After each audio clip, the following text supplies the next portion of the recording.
पुरुष। राधे राधे। राधे राधे महाराज जी। महाराज जी, मन हमेशा विचलित रहता है। कभी कभी अच्छा करने की चाह रखकर कोई कार्य करते हैं तो हमसे वो कार्य बिगड़ जाता है। जाने अनजाने में हमारे हाथ से जो पाप हो रहे हैं, क्या उससे भी हमारे कर्म हमें भुगतने पड़ते बिल्कुल भोगने पड़ेंगे। अवश्य में भोक्तव्यम कृतम कर्म शुभाशुभम। छींक का भी परिणाम मिलता है। मतलब एक छोटे से भी कर्म का हमको दंड मिलेगा। देखो, एक मांडव्य नाम के ऋषि थे, महाभारत में कथा है। तो उन्होंने एक तितली की गुदा में, बच्चे थे तो बम्बूल का कांटा डाल के छोड़ दिया। खेल खेल में तितली पकड़ी और एक बम्बूल का कांटा उसकी गुदा में डाल के छोड़ दिया। अब जब ये शयाने हुए तो घोर तपस्या में संलग्न हुए। महाभारत में भगवान व्यास देव जी ने लिखा। ऐसे हाथ उठा करके दोनों पैरों के पंजे पर खड़े होकर ऐसे मंत्र जाप करते हुए समाधिस्थ थे।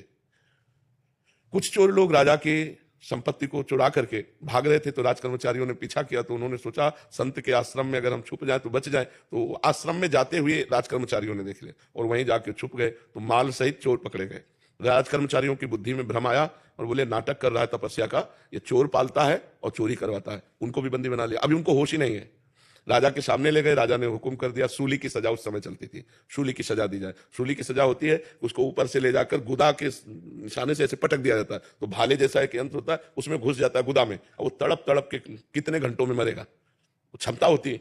अब जो ही सूली की सजा दी गई तो जो अन्य साधारण जीव थे वो तो, लेकिन इनके जो ही सूली गई तो उनको चेतना ही समाधि से बाहर हुए। तुरंत पद्मासन लगा लिया सूली पे पद्मासन लगा लिया।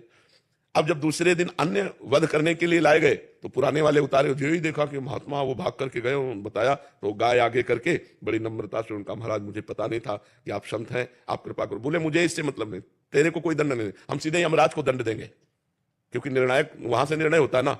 तो मुझे सूली से निकालो। लाख प्रयास किया गया, सूली से नहीं निकले तो सूली काट दी गई। तो उनका नाम हुआ अणिमांडव्य।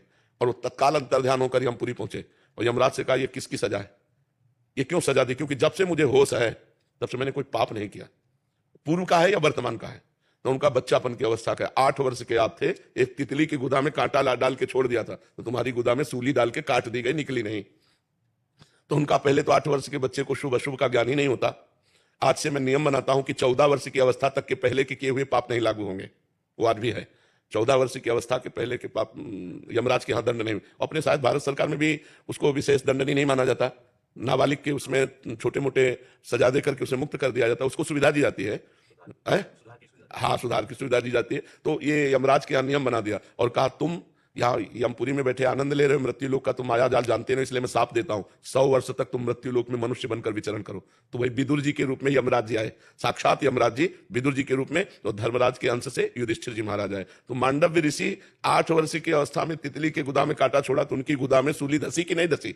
तो हमारे छोटे छोटे कर्मों का भी फल हमको भोगना पड़ेगा। इसीलिए होश से कर्म करे। और अगर सर्व कर्मों का नाश करना हो तो भगवान एक उपाय केवल बता रहे हैं, सर्वधर्मान परित्यज्य मामेकम शरणम ब्रज। तो अहम त्वाम सर्व पापेभ्यो मोक्षयिष्यामि मा शुचा। तुम सब धर्मों को छोड़कर मेरी शरण में आ जाओ और मेरा भजन करो, तो मैं तुम्हारे सारे पापों को नष्ट कर दूंगा, भगवान कह रहे हैं। अन्यथा कोई दूसरा उपाय नहीं, फिर तो भोगना ही पड़ेगा। अवश्य में भोक्तव्यम कृतम कर्म शुभाशुभम।